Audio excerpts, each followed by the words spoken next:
Yo, what's going on, everybody? So check this out. Today, well, this is the same day actually, but so I'm actually working on a keto flourless chocolate cake. A lot of people who are doing keto diets, or even if you're not dieting but you want to save calories or carbohydrates and all that good stuff, this is a great recipe to get one of the favorite classics, but to also kind of like a guilty pleasure. You know, it takes care of you, but you don't want to go overboard with it. But today with flourless chocolate, like I said, super easy, super simple, super freaking delicious and rich. All right, so what we're gonna start with first, it's about a cup of semi-sweet to dark chocolate. You don't wanna do like purely sweet chocolate because you're trying to cut back on those sugars too. So semi-sweets totally works out great. If you like a little bitter, you can go a little dark chocolate instead. Put it right in the bowl, just like that.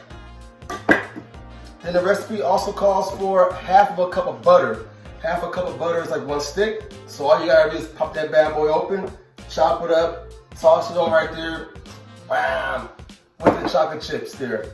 Besides that, you're also gonna need sugar. Now this is the part where keto comes in. So I like using Truvia a lot. It bakes really good and it tastes amazing too. It kind of has like a natural kind of vanilla flavor to it, slightly. It works really good with baking. So check it out. What it is, you can get it as brown sugar or regular granulated sugar. And actually the cool thing about this is on the back side, on the bottom, there is a conversion little chart there for you. So it shows you how much you need. So for this recipe, I need 3/4 of a cup. And apparently according to Truvia, I only need 1 tablespoon plus 2 teaspoons of Truvia for 1/4 cup of sugar. So I did the math, whatever, so I had to do it about 3 times. So it averaged out to about 5 tablespoons of sugar, of Truvia, sorry. So I took that just like that, measured it out 5 times with my teaspoons, put it on in there. That's actually gonna go right over here. Let me show you what it looks like. After I melt that down, those 3 items on a nice hot water bath. That's what it looks like. We melt the butter down, the sugar, or the Truvia in our case, and our chocolate all together, nice and velvety, nice and silky. It's just like that. I did that on a double boiler, so you don't want to put too much water in there. So this allows you to melt something on top without cooking it with so much fire. So see how much water is in there? Like literally barely enough. You want to put just enough so it boils and gives you a lot of steam like this. And then you're gonna put a bowl right on top or under the pot, just like that. And you're gonna melt it just like that and keep on going until it's melted. Feel free to whisk it too. A lot of times what I was noticing, like there were a little chunks of chocolate that didn't get all the way down there and done. So I just took a whisk and got in there like, you know, just got in there and whisked it all together. So now it's all smooth. You will see a little crystals from the sugars, but not very much. That'll all dissolve as it cooks down a little more too. So you got that going. All right, guys, so actually really quick, while I had that butter, the chocolate, and the sugar going down over the double boiler, you know, getting that nice and mixed like I showed you already, get the oven preset to 375. We're gonna bake that on there, and while that's still melting down, let's get a few more things prepped. I'm using a 6-inch, it's a deep 6-inch. If you don't have a deep 6-inch, get a regular size 8-inch because it does rise a little bit, and you don't want it going crazy. But I love a nice thick cake. So I have a nice tall pan here. Spray that with some non-stick spray. All in there. Parchment paper. This will save you a lot of time and hassle. Parchment paper. Trust me, guys. Pop that right in there. So we got that ready. So the oven's on 375. Cake pan is nice and ready. Nice and sprayed down. Set to the side because we don't need it right now. All right, let's go back to our lovely, delicious mixture here. So as I mentioned before, we have the sugar, the chocolate, and the butter melted down there. Next, we're going to add a 1/4 teaspoon of salt. I love these measuring spoons, guys. Invest in some of these. Even if the little plastic ones from like the grocery store and the baking aisle, grab them. Save you a lot of time for sure. Let's be careful, we don't want to overboard. All right. That's going to go in there just like that. Next, we're going to add a teaspoon of vanilla extract. Guys, you smell that chocolatey richness already in this. Can't wait to down this down. Mix that in. If you have instant coffee or espresso, this is the time to add it also to really enhance that, like that rich chocolate flavor. Coffee and chocolate go together so well. I love coffee, so I'm gonna add half a teaspoon of espresso, instant espresso. Or instant coffee, whatever you have. Half a teaspoon of that, guy. Mix that in there. If I had brandy or whiskey, guys, I would totally add like a tablespoon of that right now. Like, oh my gosh, you don't understand. Well, we're gonna keep it clean right now. Mix that together. Next, I have 3 eggs here that I already cracked. All right, we're gonna lightly beat those. When you beat eggs, they kind of help like emulsify everything a lot smoother, a lot easier and faster. That way you have like chunks of egg yolks hanging around, you know? Nice and lightly beaten there. I'm gonna dump those right in here. So this is when you're gonna switch over to the whisk now. Get everything nice and whisked together. Make sure it's mixed and emulsified. It means nicely blended all together. I like to do this part because you gotta remember this is still a hot or semi-warm, and those eggs are still cooking. You just let them sit in here. So I like to get them mixed together before they start getting a little crazy ideas, all right? All right, so the last step, we're gonna do half a cup of cocoa powder, okay? I have Nestle's Toll House here. You can use any brand you like. This is one of my favorite brands. I love Nestle. I guess we grew up on that, you know? All right, gonna half a cup of that. Let's balance it out. You know, you don't want a little mountain overview. You want it just nice and smooth, nice and flush to the top of that for you. All right, go. Toss that right in there. So when you're whisking it, let's whisk it nice and slow before it goes all over the place like I just did there. I'm gonna grab my spatula again and scrape those sides. Scrape those sides, guys, so everything gets nice and blended easily. And you don't have to worry about over mixing right now because there's no gluten in here, there's no flour, so you can just mix this until it's nice and ready, you know? So it's nice and all mixed together and blended together really well. Nice and emulsified. Harmonious. There you go. Right. So this is what the texture should be, guys. Look at that. Wow. All right, so that's what we're going for, folks. Just like that, nice and mixed together, nice and thick and rich looking. And we're gonna pour it right into our cake pan, guys. Super simple and easy, right to the cake pan. Oh my gosh, I can't wait. I love flourless chocolate cake, especially when it's keto. And guys, you can have fun with this too. You can add nuts to this. You can add different flavor extracts like almond extracts to this if you want to. You can get really creative with this. And spread that nice and around. All right, as I mentioned, the oven should have been pre-prepped for 375. Mine heats up pretty quick. It's already there. It's been there for a little while now, actually. All right, guys. Let's get all that off the spatula, like Mama used to show us.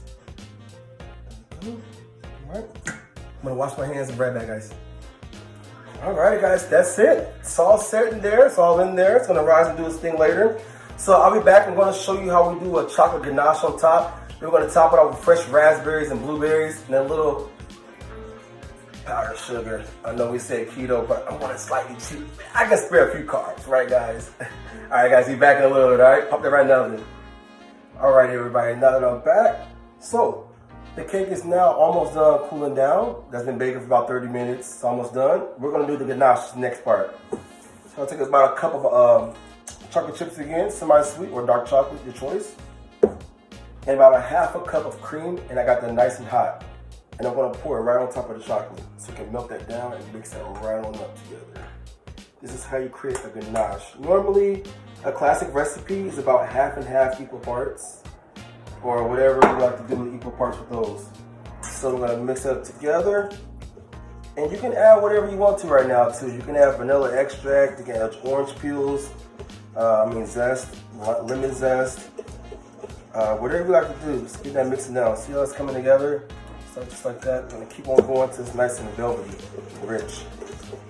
Like I mentioned, it's about half a cup of heavy cream and a full cup of chocolate chips, melted. So you're scraping those sides down with a spatula.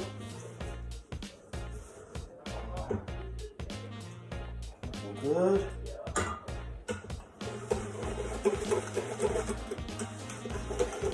Get it nice and smooth. My daughter does this dance. She calls it the happy dance. She goes, and she likes something going good. I'm like, I'm smelling this food. I'm like, oh my God. Oh my God. Oh my God. I'm gonna keep whipping that together. And guys, it's done. I'm gonna show you this. Now before I put it on the cake, I kind of want mine to cool down just a little bit. Just so I can kind of like, you know, not frost it, but kind of guide it along the top of the cake. I don't really want a runny ganache. I don't want a ganache that coats. I want that one that kind of thickens slightly. So when I slice into the cake, I get like a layer of ganache and then like a full layer of cake. All right, this is how it looks. It's nice and velvety. Get that. Boom! That's some delicious ganache there. You can smell the richness in the air, guys. I wish I could just like lick this right now. All right, so that's all set. Now we got the done. We'll let that sit at room temperature for, I don't know, maybe like another, probably 10, 15 minutes. Let it sit there. The cake is almost done. And when everything's cool, when that cake is nice and cool, and when it cools down for another 10 to 15 minutes, I'll be back to go ahead and top it off for you, all right, guys? Alrighty, guys, so my cake is nice and cool. It's not super cold because it's still flourless chocolate cake. I kind of want it like really kind of room temp, but not freezing cold either. So around there, take a butter knife. You're gonna go to the outside of the pan, fold the outsides all the way around. That should help it out. I have my cake pan right here with my cake board. That bad boy right over. Keep a nice little thump. And it comes right out, guys, just like that. Now, I have my great ganache, nice and cool. Let me show you how thick it got as it cooled. I kind of cheated a little bit, guys. I took like a bowl or whatever, put it over like an ice bath, pretty much like a bowl underneath with cold water, and just watched it as I turned it because I didn't want it to solidify too much, but I wanted like a thicker consistency like that. So like kind of like pudding, a little thicker than pudding, so it's spreadable, you know. So I'm gonna pop some right there on top, and now I'm gonna spread it over with a spatula. I've had this spatula for like maybe, I don't know, 12 years. It's Old Faithful. She's never died on me. So like I said, I wanted a thick layer of ganache, so I let mine thicken up some. Like I said before, you can, if you want to glaze it right on top, you can, but me personally, I want to be able to cut it and get a thick layer of that ganache to just like gush my teeth, if you can say that. I don't know if that makes sense, but yeah. Just spreading it all around just like that. I'm gonna go actually a little bit thicker in my ganache. I know I'm weird, guys. I like a lot of ganache. You don't have to, like I said, but I like a lot of ganache. There we go. Nice thick layer of ganache on top. Oh gosh, I wish you guys could smell it. Go. This will be perfect, guys. We're gonna top it off with some berries and stuff anyway. I love raspberries, so I'm gonna use raspberries. Especially on a keto diet, they suggest you do like raspberries, raspberries, blueberries, like really great berries for the keto diet if you're on it. Got the raspberries there. I'm gonna add a few blueberries there too. I love like the sweet and tartness of blueberries. Last but not least, as I mentioned before, guys, you don't have to do this. I know I said keto. I am going to slightly cheat. But, guys, I just have to do it just for the presentation of it. And because I do want to get a little sweetness. It's been a while since I had some sugar. So let's dust it around top. Just like this. Oh, look at that, guys. Wow. There we go. Keto flourless chocolate cake, guys. With some fresh berries on there. I can't even taste it. You know what? One second. Never mind, guys. I guess I'll say something. I was gonna take it to the back and eat it myself, but I'll say something for my neighbor or my brother or somebody. But all right, guys, thanks again for tuning in. Here we go. Just like that.